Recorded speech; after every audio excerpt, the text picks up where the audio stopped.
Welcome to another session of In the Boardroom. I'm David Zidel, and today we're talking to Steve Cohen about his specific trip down crypto lane. Welcome, Steve.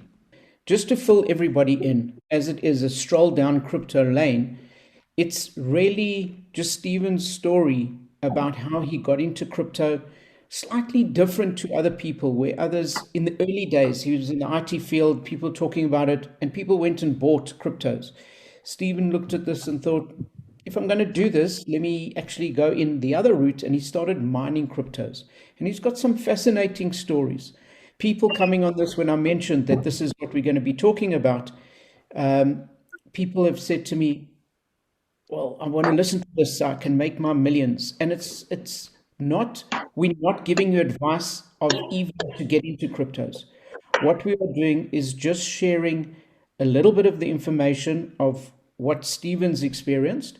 And also those of you on the call who've had other experiences, it's more of a chat. Come in, let us know what you're thinking. And there's always a question around cryptos, and some people believe in it and some people don't. I think it is quite similar to getting kind of the pandemic we're going through. Some people are immune from it. No matter what you tell them, they're never going to invest in it. Some of them are infected. So some of them, no matter what you tell them, they're always going to be punting it and going for it. And other people are susceptible. And maybe we're talking to more the susceptible people here of what should you do? Should you buy a little? Should you not?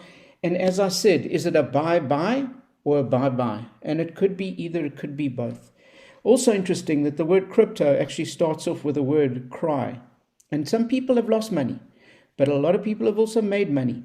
We're not giving you advice on whether you should buy it or not. We're just giving you some information around it. Stephen is the founder of Future TV. He was the 2019 APSA Jewish Achiever Entrepreneur Award finalist. Stephen will fill you in with what Future TV is. It's actually a channel based on YouTube, fascinating, and he can bring in different things, looking at the future very differently. So what we're going to talk about during this talk is really what is crypto. So you really get to understand what that is. What is blockchain? So you understand where the two are different. What is a wallet and how do you get a wallet? And do you open up your own wallet or is your wallet host somewhere else? And what does that mean? What is crypto mining and how do you get into it or should you get into it? How do you buy? Should you even buy? And a fascinating fact before I hand over to Stephen is that the first thing that was ever bought with Bitcoin was actually on the 22nd of May 2010. That's not a long time ago. That's 11 years ago. This guy, Laszlo, made his first real world transaction by buying 2 pizzas. It was in Florida. The price of the pizza was 10,000 Bitcoin. At the time, that was equivalent to $80 or 544 Rand. Even then, that's a lot of money for 2 pizzas. But these 2 pizzas have become the most expensive pizzas in the world. In 5 days after doing that first purchase, Bitcoin, the price went up by 900% for 1 Bitcoin.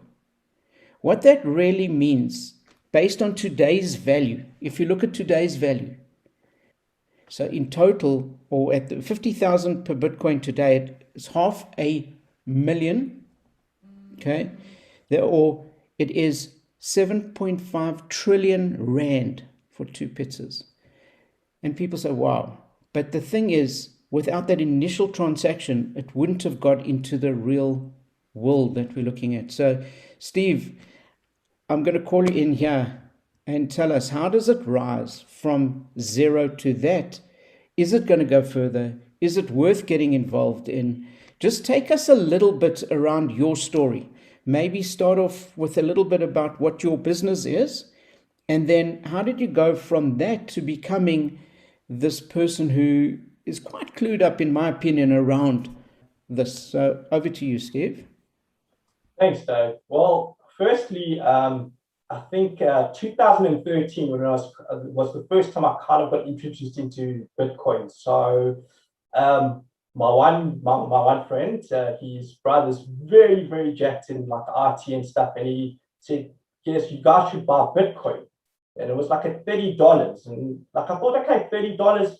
It's still a lot of money in 2013. I mean, we just had a kid, like another kid, and it was like even like R1,000 was a lot of money. And I thought, I'm not going to get into this. I mean, it's $30. You can lose it, you cannot. So R1,000, why not? So I just left it for a while. And then my journey's kind of started in 2017.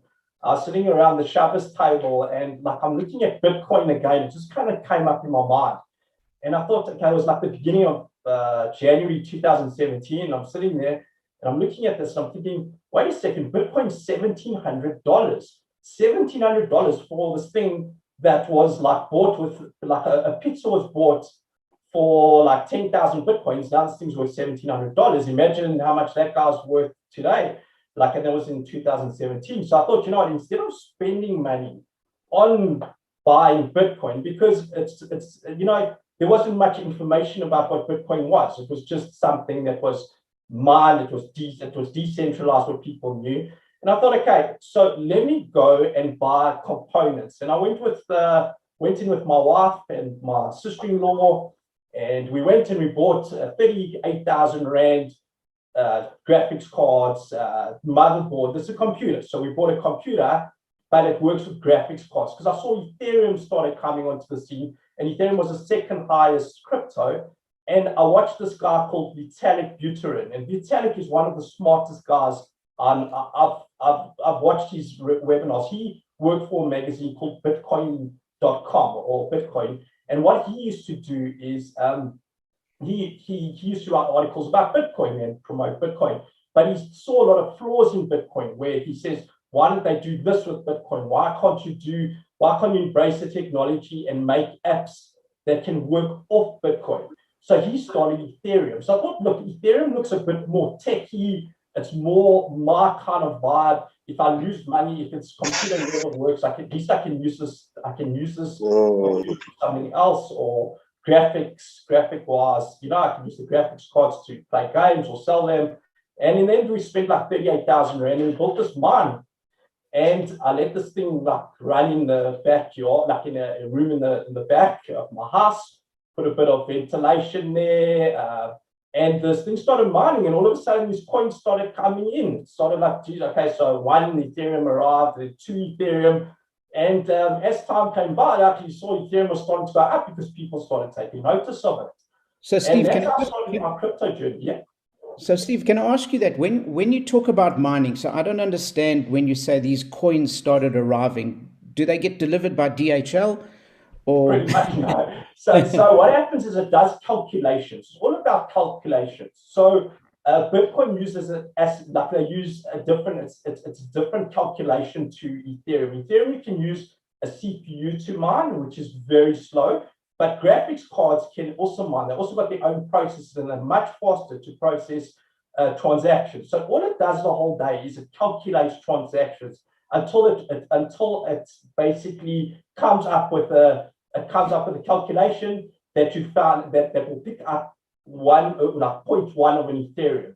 And every time the 0.1 of an Ethereum comes, it comes into your wallet. It's quite interesting. But what you do is we do pool mining. So pool mining is much easier. So what happens is everyone has got the same amount of CPU power. So say you've got 6 graphics cards and they run at a certain they run at a certain amount of like processing power. Then you'll share mine with this person with the same kind of processing power, and you guys will share the rewards of the mine, of what you've mined. Because if you go on your own and you start mining and your computer can calculate forever and it cannot find a reward, then you're not making any money. Where if you've got a pool of miners together, it's like the same as going into a diamond mine and you've got a whole team of people and they all go down until they find one like diamond. Same kind of thing. So that's what you do. So you pool mine, get together with everyone, and there's different mines available, and you guys all mine on a certain mine, and you guys share the rewards. And that's what we did. The only problem is every time there's more miners that arrive in the pool, and with higher graphics card and better processing, then it gets much harder to mine. So at the beginning, your difficulty level is not bad. So you could mine, say, 1 Ethereum a month. Then it started getting much harder. So what happens is, because guys have got higher processing power, there were Chinese getting involved. The same with Bitcoin. The more processing power you've got, the higher chance you've got of getting the mine. So it gets very, very expensive after a while. So I only mined for about a year and a half. I left this mine going, and also you've got to worry about heat and how the computers are running at 24/7. So they just carry on for 24/7 mining Ethereum. And that's kind of the most interesting thing, because you start seeing the difficulty level getting higher and higher and higher. And then after a while, it's not even worth mining anymore. But then there's more coins that come into the market that you can mine that are different. And from that Ethereum, you can transfer it to Bitcoin or to other different currencies that are available. So, Steve, I want to ask you, is it too late to get into mining? Number one. Number two, you're talking about, and this was a while back, 38,000 buying these computers. Is it worth your while buying the computers to do the mining, or just to buy the coins themselves? Plus, you've got, I'm sure, all the electricity costs and the housing costs. At the moment, in your opinion, is it worth getting? I'm going to ask you a couple of questions at once. One, is it worth getting into the mining? That's the first question. The second question is, if you want to get into it, where do you find these mines? Is there a website, or how do you find how to start doing the mining? So mining at the moment, in my opinion, for Ethereum is absolutely, it's not worth it at the moment. For Ethereum, not. But you can still mine Dogecoin and all the other, there's a few other coins that you can still mine at the moment. And you can even play around with it if you've got a decent graphics card on your computer, just a normal like gaming computer. You can always try and mine. You can find all the information online. If you Google Dogecoin mining, you'll be able to like get a Dogecoin miner for your computer. You just got to remember it takes a lot of, it uses a lot of processing power, and it can mess up your graphics cards if you're using it for different things. So at the moment, I would rather take a chance and rather buy into a crypto than mining at the moment. I think mining's time. Also, Ethereum's now started this new thing where they burn the coins. So what happens is, in order to get to, if you look at Bitcoin is limited to 21 million or something like that Bitcoins, right? With Ethereum, it was unlimited, which means there'd be unlimited amount of coins available. So what's happening now is Ethereum's getting into that stage where they want to start limiting coins. It gives it more value, so it creates more value than it is before. So that's why you'll see Ethereum start, the prices are rising quite high at the moment, because they've started this burning process. But what people like doing with Ethereum is building apps upon Ethereum, which is the most amazing thing. Where Bitcoin, you can't do that.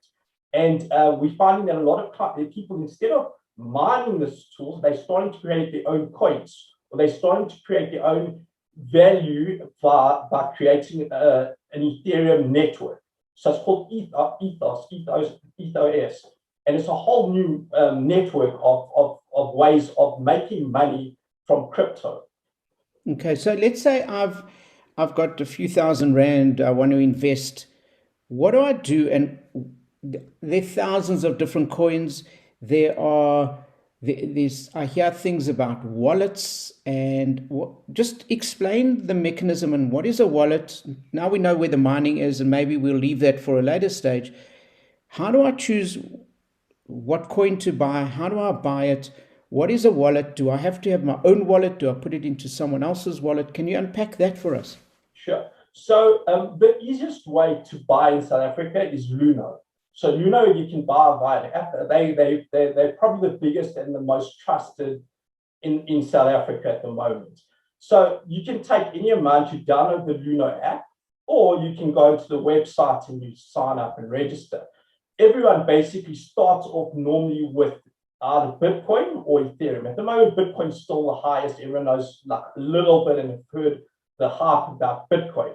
The thing is, you don't have to buy a full Bitcoin. You can buy like 100 Rand worth of Bitcoin. You can buy absolutely like you don't have to buy any value at all.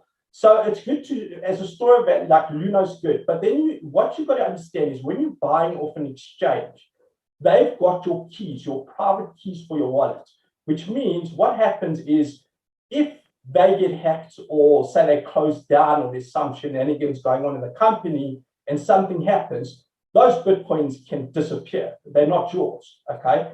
Where this is called a hot wallet, which means it's available immediately. So you can store the value and you'll see when Bitcoin goes up, you'll start seeing your wallet go and you can transfer it back to rands and all that stuff. But you've got to understand that you do not own the keys, your private keys to that wallet, which means if something happens to Luno, which it has to happen to a few other exchanges in South Africa, you lose your Bitcoin, it's gone.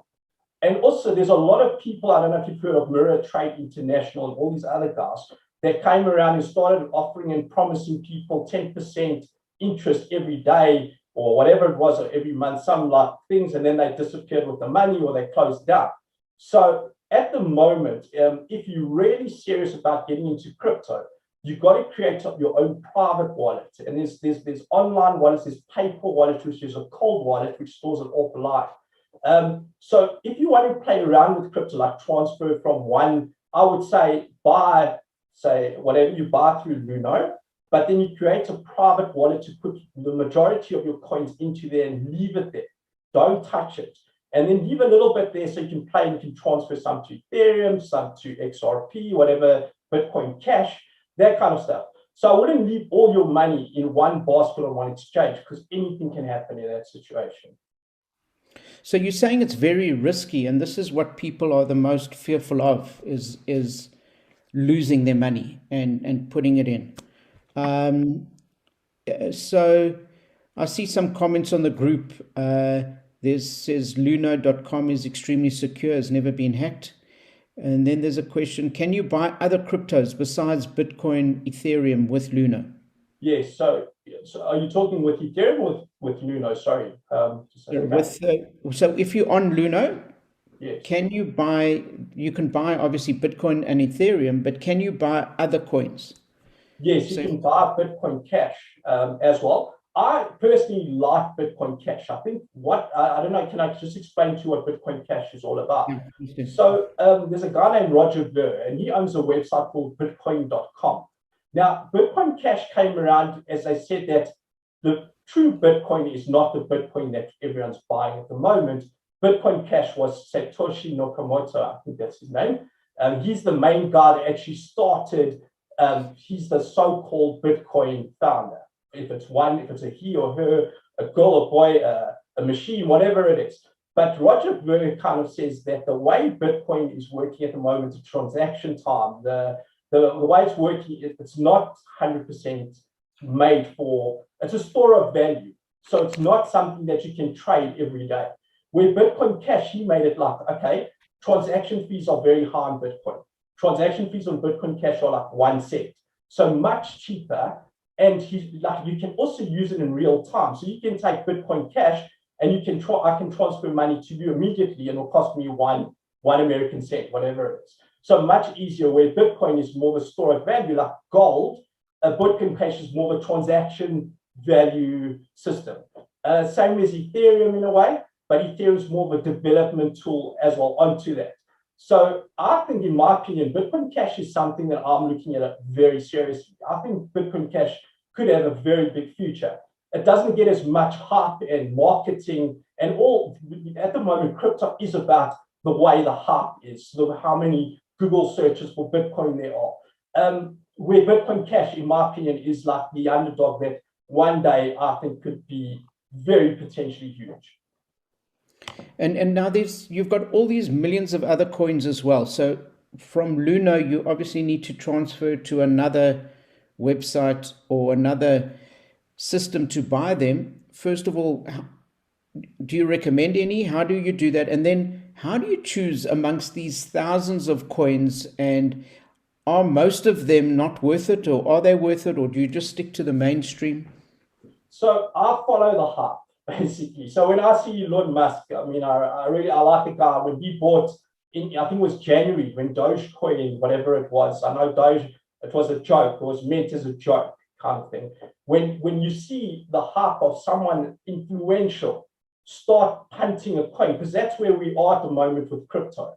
It's very much a hype kind of punting kind of thing. And when you see Elon Musk talk Doge or whatever, and Dave, you remember when we saw that, how much is that Doge, and you did that whole, it was amazing. So that kind of stuff you see, I mean, when you look at January, if you would have bought, I saw something, 38,000 Rand worth of Doge, I think it was 0.004 in those times. If you see, like today, you would have made 37 million Rand in freaking 6 months. it's insane, you know, like it's proper insane. So when I actually bought into Doge when it was like 2 cents. I saw like Elon was starting to punt it, and then there was one night, a Thursday night, I just saw this coin go from 1 cent to 4 cents. And I thought, okay, let me try this. So I started, I took, so as I said, my base was Ethereum. I took Ethereum, and that's where I started, like from mining. So I never put any money into crypto. It was all about mining crypto. And that's how I started. And then from there, I bought a bit of Bitcoin. And then from there, I went into Binance. So sorry, you buy Dogecoin and other coins from exchanges like Kraken or Binance or Coinbase. So there's a lot of other coins available. There's a lot of other exchanges that have got much more coins and have all these other alternative coins that you can buy. Okay, so you would go onto something like this, a Binance, and then move from the Luno to here, and then you could buy a whole lot of coins. Yes, so they still do a KYC check. They've got to obviously get all the information for FICA and stuff like that. So it takes about 24 hours, if I'm not mistaken, and then you can start buying. So you transfer from your Luno account, you're going to transfer some of your Bitcoin or Ethereum into Binance. So it creates a hot wallet in there, and you can buy coins in Binance itself. Great. There's a question over here from Brian. When will crypto become commercially acceptable for general transactions as opposed to being more of an asset class? So I cannot answer that. That all depends on the embracing of the governments and what they think, but they are starting to take things seriously. Especially when you see guys like Kevin O'Leary. I don't know if you watch Shark Tank and all those guys. And when you start seeing things like that, I think that the governments are starting to take crypto seriously and could become, you know, it could become a form of legal tender. And even though today everyone's looking at it. I mean, if you look at SARS and all these other guys, are all kind of looking, hey, wait a second, why are these things making so much money? Or, you know, the governments are starting to look at it. Yeah. So Steve, you sent me a couple of slides that I'm going to pull up, and maybe you can talk around this. Sure. So you put here what wallets are available, and you mentioned the 4 types of wallets. Can you just run through this for us quickly? Okay, so online wallets are exchange wallets. So that's where you can kind of, where you go to Luno and you leave your Bitcoin in there and you can transfer things back in there. So that's online wallets, which are the most insecure wallets. If you want to play around with crypto and you haven't got a lot of money in it and you just want to forget about it, online's fine, you know. Then your mobile wallets, you can download like Electrum, you can download different wallets on your phone for different coins. Some of them, and then you can use also, it's also very much of a hot wallet. So they're called hot wallets. Those are wallets that stay like you just more of the transaction playing around with things. Then you're getting hardware wallets when you're starting to get serious. If you're mining stuff, if you're mining crypto, and also if you bought a lot of crypto, you start getting USB devices that store, or offline devices that you store your crypto in, which is much more secure. And that's what the wallets are available. Yeah, those are the wallets that are available there. Okay. And what's a paper wallet? A paper wallet is basically an offline wallet. It's like you having, it's like you keeping, say you've own like money. So you use a paper wallet. So you store your private key on a piece of paper. It's physically printed out, and then you can basically store it offline. You've got all your things, and you never online unless you really have to get into your coins. Then you'll use that paper wallet. You'll take your codes from there, and you'll log in and obviously transfer your crypto to wherever you want. So your risk really is if you put a lot of money into a hardware USB, if you lose the USB, you've lost your money. So pretty much, you've got to remember that these cold wallets, if you lose any of your keys and stuff, or you lose the piece of paper that's got your private one, you didn't store it anywhere, your stuff is gone. No one else has got access to it. That's the beauty of it. It's a good way because it's very secure. You're not going to get hackers going after like if they hack an exchange or if they hack anything, it's not going to affect you at all, but you have to make sure that you've got I'm sure you've heard stories where guys have had 20 Bitcoins, they don't know where their private key is. And that's what cold wallets, you got to make sure you keep your passwords and stuff. Right. So I'm going to cycle through these beautiful presentation that you put together, and if you can just talk us through it and just tell me when to move on to the next one. I'm happy to do. So the Bitcoin graph is basically showing you the time, like when Bitcoin's like, the timeline, how it's increased in like the time. So in 2017, 18 was where you had your first major peak, and then it went down again, and people got disinterested, and then all of a sudden in 2020, like when the pandemic, just like March, April, then obviously it started going up again. People took notice of it again. Bitcoin started getting a lot of power. Great. I'll just tell you one story. So how to buy Bitcoin is basically we've been through with the Luna and the transactions and that stuff. I'll just tell you a story. One of my friends, one of my good mates, there was a card called Zappo where you can transfer like your Bitcoin. You can use your Bitcoin as like on a credit card. So you got a credit card, and he says, watch this. I said, let's see, does it actually work? Can you actually buy stuff with Bitcoin? So we went to the spa in Norwood, and we bought this big packet of Smarties. And I thought, okay, okay. So he says, watch this. So he took the card, we swiped it, the money went off the account, and it was 0.1 of a Bitcoin for a packet of Smarties. Now, if you work out what 0.1 of a Bitcoin is today, it's quite an expensive packet of Smarties. Yeah, cool. And then obviously, you can also buy Bitcoin at ATMs. So like there's 4 in Cape Town, and so there is a way. There are Bitcoin ATMs available now, in like Morris Arch at Sandton and a few other plails. And you don't physically get a coin. It's not. We see these no. So tokens of Bitcoin. There's no such thing. It creates a wallet with the money that you spent, and you get your wallet code and stuff like that from the machine. And then that's basically how you sign up for Luna. You go to luna.com, you verify your accounts. They're going to ask you for your ID and KYC. You're going to deposit the money into your account. It takes about 24 hours, and then you can instantly buy a Bitcoin in part of the crypto world. Do they have limits from the amount of money that you can transfer? Well, yes. So you got to do a KYC. It depends how much they've kind of checked you out. So obviously, if you want to start first, I think you've got to be KYC and registered and stuff on all exchanges. There's no way of getting around that now. So anytime you start using these exchanges, when you start transferring 20,000, 30,000, that kind of stuff, then you start, you've got to be registered and stuff, and they've got to verify your details. Ethereum, as I said before, it's pretty much Vitalik. He was 17 years old. He was introduced to Bitcoin from his dad. And his idea, so basically he said that there's things missing in Bitcoin.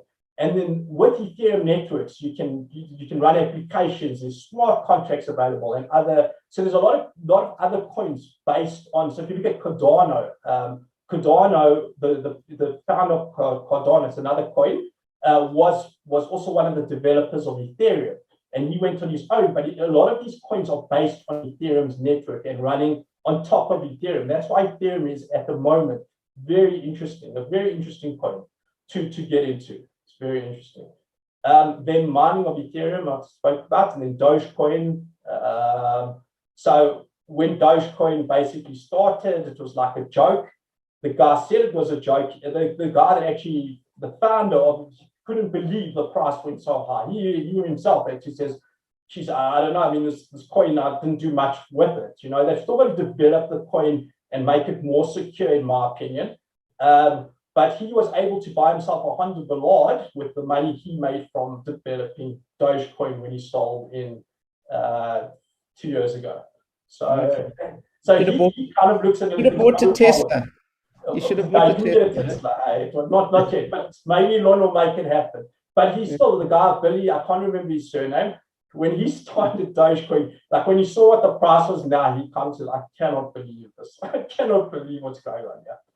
So it's almost like he created it, but it's run away and it's much bigger than him because, as you mentioned, the hype. The hype, the Elon Musk, the hype and stuff like that.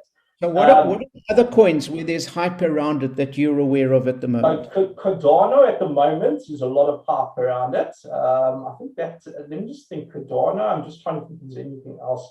You see, they also you get these funny weird names like Cum Rocket and some of these, and there's Safe Moon, where you buy with a thing called, there's a thing called Cake Swap, if I'm not mistaken, or Pancake Swap. And they use different coins. You can't buy it from any exchanges, but from the exchanges, you can buy Safe Moon, like you can buy coins for, if I'm not mistaken, Cake Swap or something, and then from there you can buy Safe Moon and all these other weird coins. But everything works in a way, everything revolves around Bitcoin.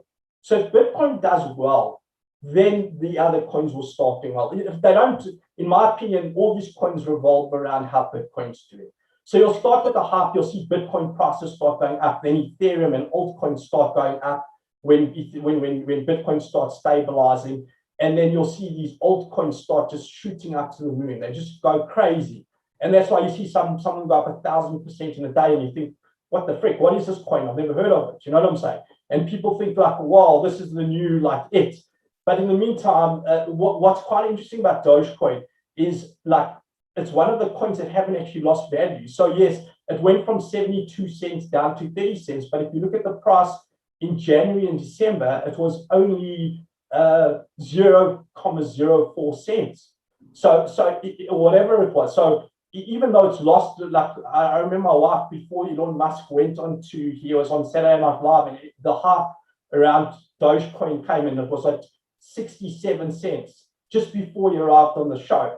And then my wife said, okay, I'm buying Dogecoin. So she actually put money into Dogecoin. I just used like the Ethereum, whatever. So she put money into Doge when it was 67 cents. And as soon as Elon Musk arrived onto the show, the thing dropped to 50 cents and then 40 and then went down again. But you've got to remember that Dogecoin was 0.04 cents and now it's like freaking 31 cents or 32 cents. So it's actually done very, very well, like considering the fact, even when Bitcoin dropped down to $30,000 again or 29, it still kept its value.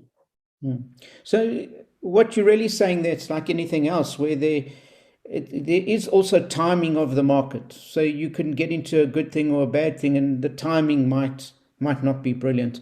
And the fluctuations with Bitcoin or all these altcoins is the fluctuations are huge. So you've got to be able to stomach that. It's like you go on a roller coaster ride and just be 100%. the roller coaster. The best thing, the best medicine for crypto is just forget about it. You put money in there, don't go play around, oh, it's gone down to $20,000, I better get out. Leave it. Only put in money you can afford to lose. And I know people say, okay, I can't afford to lose anything. But if you're going to take a risk, it's like going to the casino, black or red. You're taking a risk in your life. Don't go and put your whole freaking value or whatever, like your whole portfolio into Bitcoin. But dabble around with it. Take a chance and leave it. Don't touch it. Leave it for 3 years. Don't look at it. That's how you. If you take it and you're going to mess, it's not going to go anywhere. It's not going to help, in my opinion. Just leave it. Just if you believe I believe in the technology. I think that this technology is the future, and I'm leaving it. I'm letting it ride. That's what I'm doing. So you talk here about how to buy Dogecoin. We're not going to go into the little. That's basically going to Binance. You can buy from there. So you transfer your Bitcoin from Luno into Binance or Kraken, whatever it's called. Yeah. So if you want to buy Dogecoin, you can't on Luno at the moment. Is that what you're saying? Luno, no, they don't support Dogecoin. Not at the moment. So you have to go through Binance or Kraken. There's two different exchanges that I know of. Coinbase as well is one of another exchange. So the four big ones that I know of exchanges are Luno in South Africa. Binance is a reputable company in my opinion, and then you've got Kraken, Kraken, Kraken, and Coinbase. Those four are the big, like in my opinion, the big exchanges for South Africans to trade with. Okay, and this is basically why I bought Doge, and yeah, I think that's mainly. It looks like I'm punting Doge, but I'm actually not really punting it that much. Just like there were a lot of slides about Doge and kind of things. So yeah. Yeah. Cool. And then yeah, carry on, sir. Go ahead. Yeah. Yeah. So what I want to say as well is, so because there's a lot of, if you go to YouTube, you'll see a lot of YouTube channels of people punting or having like different discussions about Bitcoin. The two that I really, really like are obviously Crypto Banter, which is a South African guy named Ran Noiner who started the show. I think he has great guests on the show, and he speaks a lot. A lot of these other crypto channels have got people, they try promote coins. So you've got to be careful with watching stuff on crypto. Where I find Ran, he sometimes does promote coins, but he kind of is upfront about it, and you will have decent people on your show, very guys are very influential in the crypto market. Also, then, so what we did with Future TV is we started a crypto channel and we sent it overseas, which is Crypto Banter, which is Ran Noiner's channel, Ran Noiner's thing, and we send it overseas. That's what Future TV does. We make channels for different companies. Can people in South Africa join the channel? How does one listen to? So you have to buy Future TV. It's a solution. It's a device that you connect your TV that you can watch Netflix, and we've got also international channels and that kind of stuff. But we also create channels for different companies and send them overseas, because Roku is this. We sell a device called Roku, which is the most. It's the biggest streaming device in the States. So in America, it's massive. And then also there's all the one guy, if you want to watch all the pessimistic side of crypto, watch Crypto Kirby. He's the funniest guy, but he makes you laugh, and he always comes with, obviously when Bitcoin goes down or something, and he's always, so he's really cool to watch as well. So I like those two channels in my opinion. Fantastic. Just a couple of comments in the chat. Michelle says probably best for people who are new to crypto to use Luno. Sure. Or if you want a wider range or wider variety, I don't know how to pronounce it. I think it's VALR, where you can use SA rands. I don't know how to pronounce it. Can you just say that again? VALR. I'm not sure what, if you've heard of that. No, I haven't. Hello. Pardon? Hi, Michelle. Hello, it's Vela. Vela. I haven't used it. What is it, an exchange?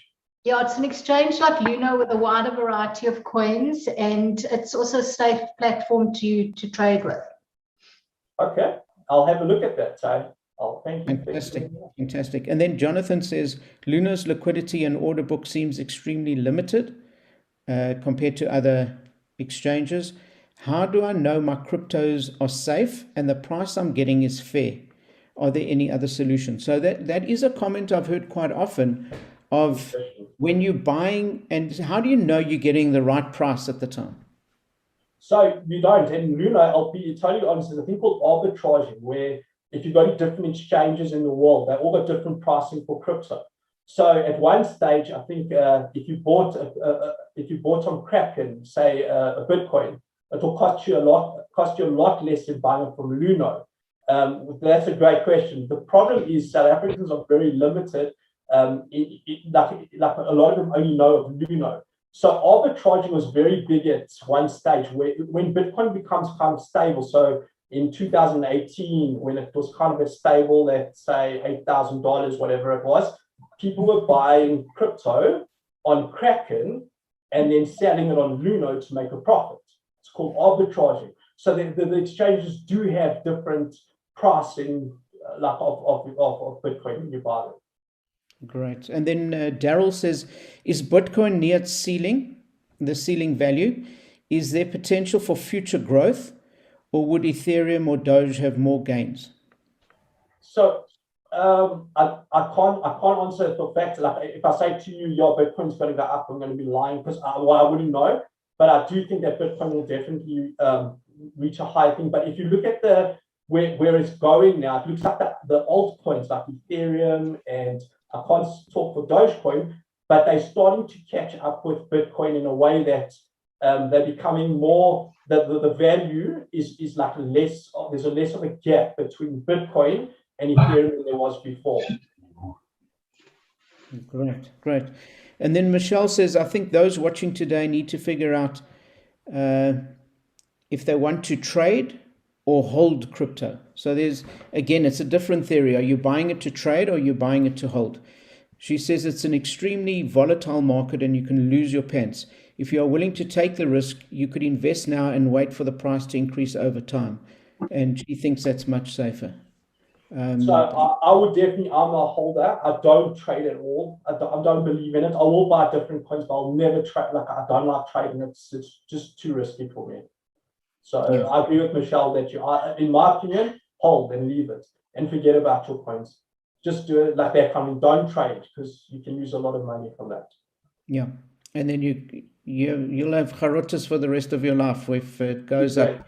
Exactly. Somebody once asked me if I hold some Bitcoin, and I said just enough that if it goes up, I'm upset I don't have more, and if it goes down, I'm upset that I've got what I've got. So exactly. No, that's exactly me as well. yeah. And then Ian asks a question. He says, Steve, are you aware of any companies who are actively rewarding and compensating their staff using crypto? Is this something you are picking up following our new way of work? And what should we look out for? I don't know of companies, but I think it's a great idea that to get staff members educated on crypto, give them give them an incentive, like give them a bit of crypto. I think it's a great thing because, in my opinion, it is going to be it's going to be a future trading platform for real world things, especially with gaming on the internet. Like any online stuff, crypto is definitely going to take a part or role in that in the future. Okay, so we've listened to all of this, and you sitting here, or someone sitting on this call thinking, I've never done this. How do you decide? And obviously different amounts depends on how much money you've got, but how do you decide how much you're going to put in? What is your first step? If you've got, let's say you've got 20,000 Rand that you've decided you're putting in, do you just buy 20,000 at once? Do you buy 1,000 in different coins? Do you buy the same coin and 1,000 at a time? Kind of, what would your approach be to that? So if I had to buy crypto, in my personal opinion, I would say don't buy when the hype is high. So when people are talking, it's Bitcoin, Bitcoin price has gone up to 30,000. When you see the price is low, when you see the price going down, so when you see like green candles and it's gone up 5 or 6% or 10%, I would wait until you see a minus 5 or 10% and then go into it. So I wouldn't go into it when the hype's high. I would wait a while until you see things when people start getting disinterested again. That's when you try to get your gap. You'll find a gap like that. It always happens where you'll get this FUD on the internet where people say, they're banning this exchange or they're banning it. And all of a sudden the Bitcoin price tumbles and then something happens. So I would wait for those opportunities because those times, and then you put your money in to Bitcoin first and leave it. Like just wait, leave it for a couple, leave it.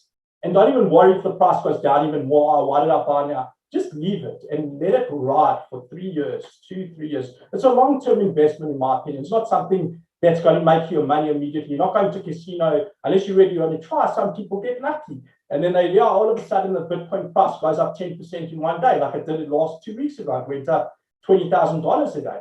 So you do get this hype. And when you find that these big guys like Elon Musk start saying bad things about it. We're not accepting crypto. Tesla is not accepting Bitcoin anymore. That's probably the best time to buy when you see the coin start going down. So I've got a philosophy that I haven't used it yet, but with the buying, whenever I think, wow, this is unbelievable, that's the worst time to buy.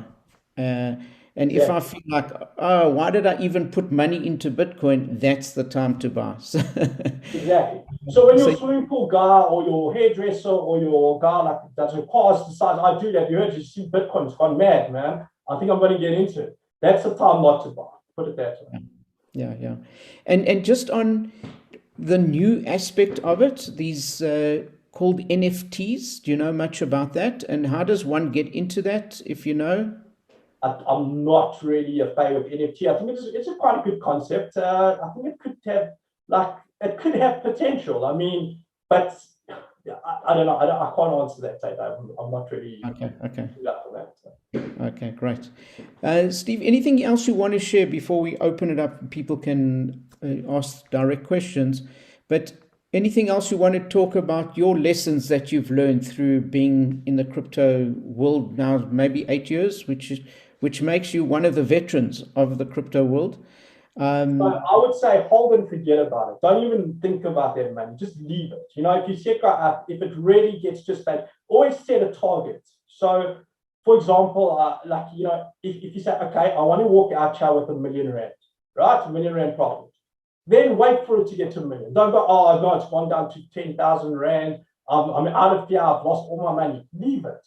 It will get there eventually. In my opinion, it will get there. So you think long term, this is only going to get worth more and more and more as things go along? In my opinion, yes.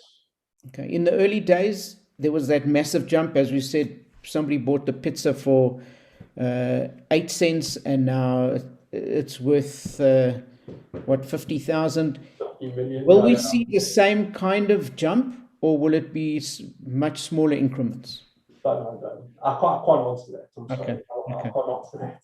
Of course you can't, but it's just your thought process. I would say it could potentially get to $1 million, but that's just a thumbs up, and that's what I hear on the internet and the crop, But I do think that it will definitely increase in value. That's my opinion. It will increase in value.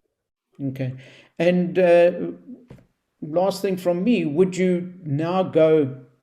Let me give you the options: Ethereum, Bitcoin Cash, Doge, XRP, or any one of the other smaller ones which look like you've seen a massive jump. Would you follow those, or would you just stick to your core ones that you've spoken about? As I said before, I like Ethereum. In my opinion, Ethereum and Bitcoin Cash. In my opinion, I definitely put, say, 30% of my value. So 30% in Ethereum, 30% in Bitcoin Cash, and I'd say 60% in Bitcoin. That's what I'm doing. Fantastic. Excellent. I'm going to open it up to the floor. If anybody else has got any questions, anything specific that you want to ask Steve, you can unmute yourselves and ask any questions.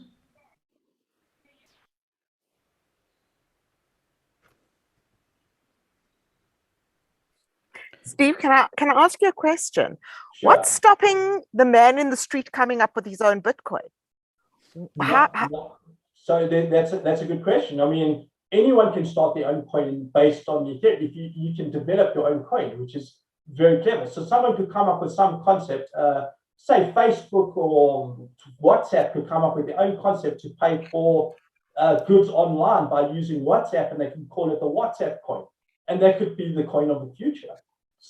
There's no stopping anyone from doing anything on that situation. Yeah, it's at all. But then how does this affect currencies, world currencies? I mean, conventional currency. Well, if you look at what I was watching this documentary about the dollar the other day. And if you look at the dollar is based on nothing. In my opinion, it's exactly like crypto is based on nothing. It's all about the hype and how people embrace it. The dollar is just printable money. It's not based on backed on the gold or anything. If you look at crypto, Bitcoin is kind of the gold. So that's your store of value. Then you get the other coins like the Bitcoin Cashes and the Ethereums. It could be the silver or the actual transactional monetary wise or Dogecoin. And that's where things start getting interesting, because no one can say to you now in these days that cash is king or the dollar is king. It's all changing, in my opinion. And that's where I see the market. So if someone can come up with any coin, and if that becomes some standardized coin for WhatsApp or Facebook, that could be the future.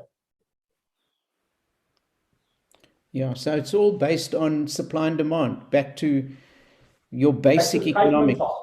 The bartering times, exactly the same. Yeah. Fantastic. Jonathan says it's obviously related also to scarcity, but Bitcoin has limited the number of Bitcoin. A lot of the others, it's completely unlimited. Yeah, so like Doge there's unlimited whatever, but as you can see, Ethereum's starting to burn their coins to make it kind of scarce as well. But Bitcoin Cash is exactly like Bitcoin. It's 21 million coins each. It follows the same standardized thing as 21 million. What happens when Bitcoin does reach that 21 million coins? What happens in everyone's mind, the 21? Are they going to create more coins? What's going to happen? No one knows what's going to happen after that. Then if they don't mine coins and it's just those coins, Bitcoin's going to shoot through the roof. If they do decide to change, the developers decide, oh no, wait a second, we want to change it to 48 million. Then it starts losing, then it's like, oh, wait a second, I thought they were only 21 million. Now you're making more. So things can always change. They do say it is capped at 21 million, and that's it. Great. So if I sum up, and maybe you can agree or disagree with my summing up, you're saying definitely worthwhile putting some money into cryptos. If you've got bigger enough, put it into your own wallet. Your suggestion is to go for the bigger cryptos with maybe a little dive into Doge. And it's one of those things where you buy and you put away and you forget about it till the future. Have I summed that kind of up? Exactly that, exactly what you said. Yes.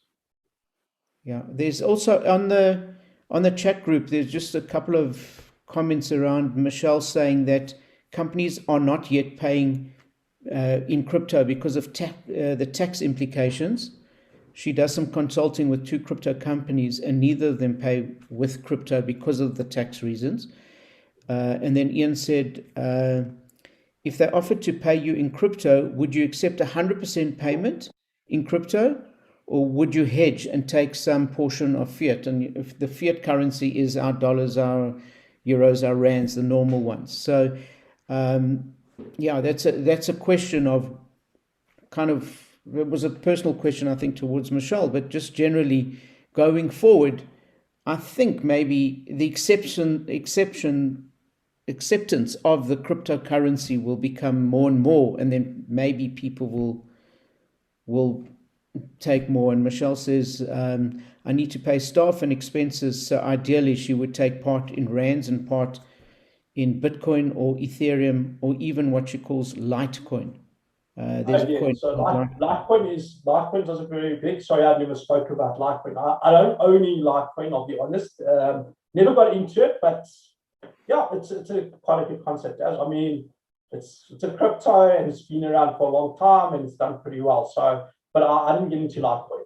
Could be also a decent crypto to get into that. And then Trevor says he knows that there's a limit of 21 million Bitcoin themselves. And wants to know, is this hard coded? Can that change over time? My understanding is even if there is only 21 Bitcoin, they could have a share, almost like a share split. So they'd have a coin split. So that could happen in the future. Although it's limited, I think, to 21. Do you know if is that even negotiable in future, or is that an absolute limit for Bitcoin? So no one knows if they're going to keep it at that 21 million, but they say there's only 21 million available. I cannot answer that question because I don't know if that's going to happen. If they're going to change that. Okay, fantastic. So I hope... Sorry, can I just interrupt? Sure.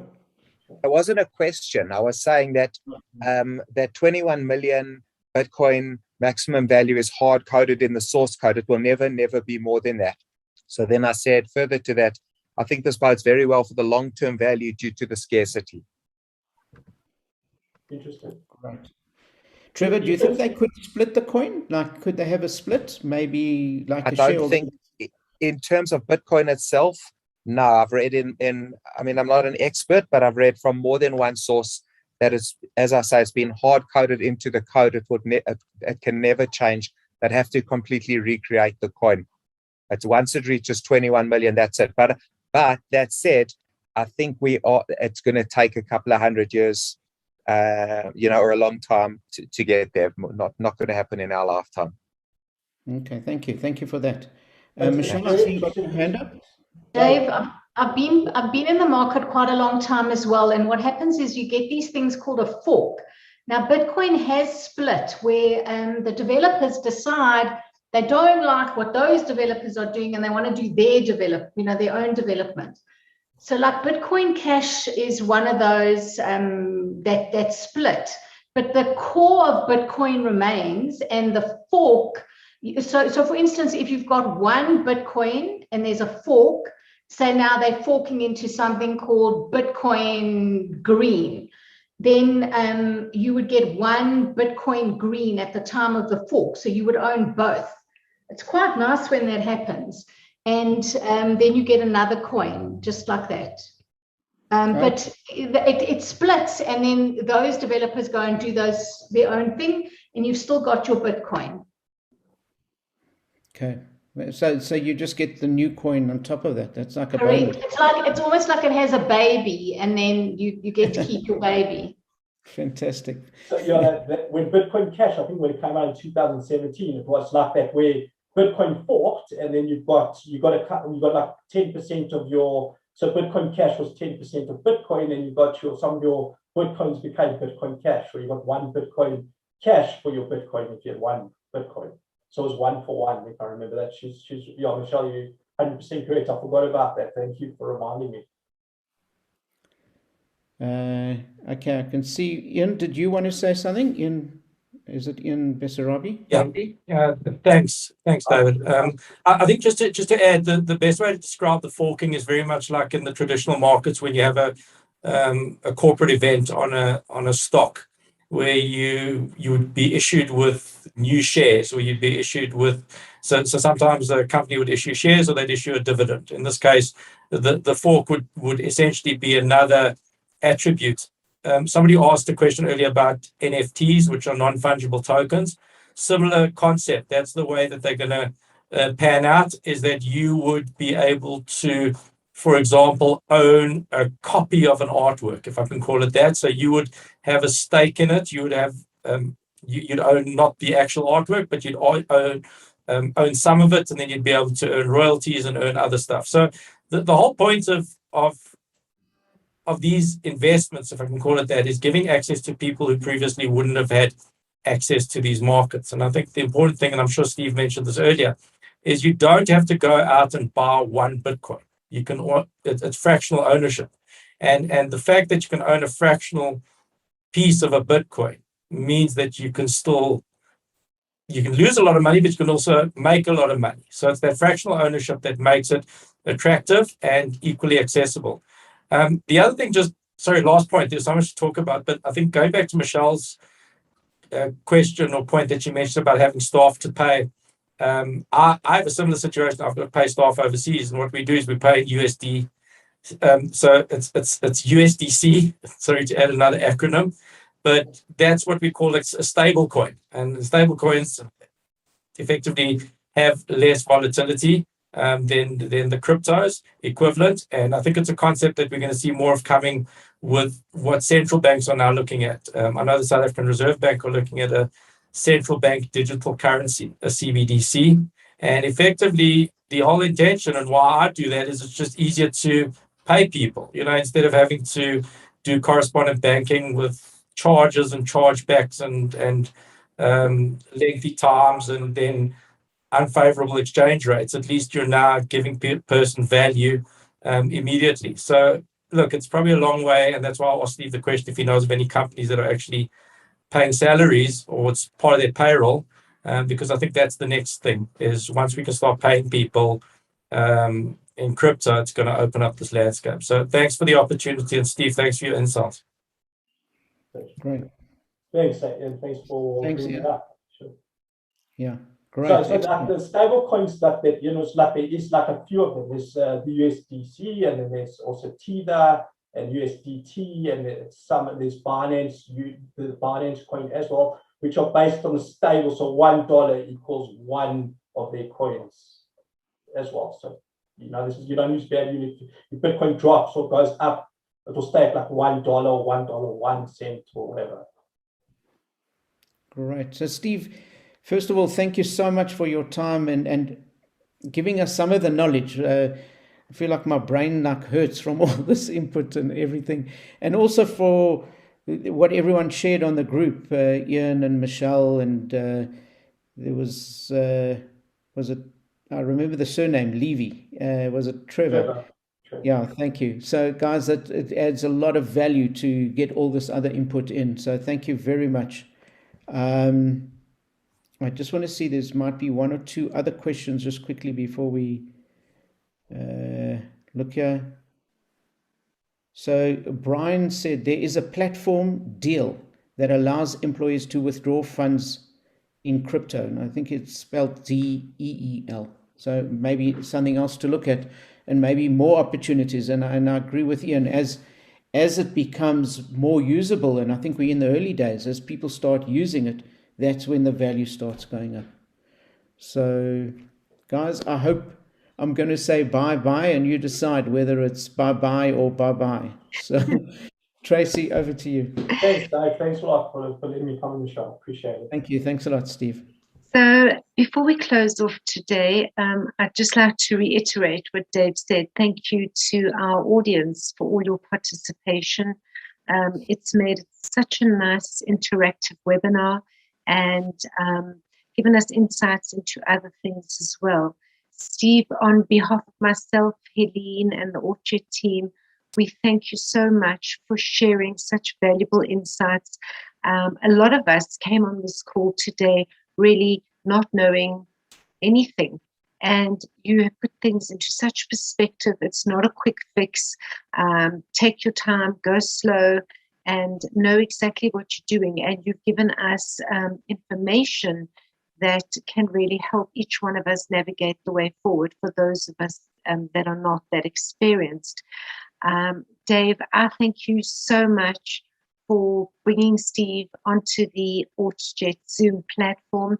I've already sent Steve a message and said I can't wait to work with you again soon and to host you on the platform again soon. So, Steve, thank you so much. Thank you for watching In the Boardroom with Stephen Cohen, and it's up to you to decide whether it's bye-bye or bye-bye. I'm David Zidel, and I look forward to hosting you on the next In the Boardroom.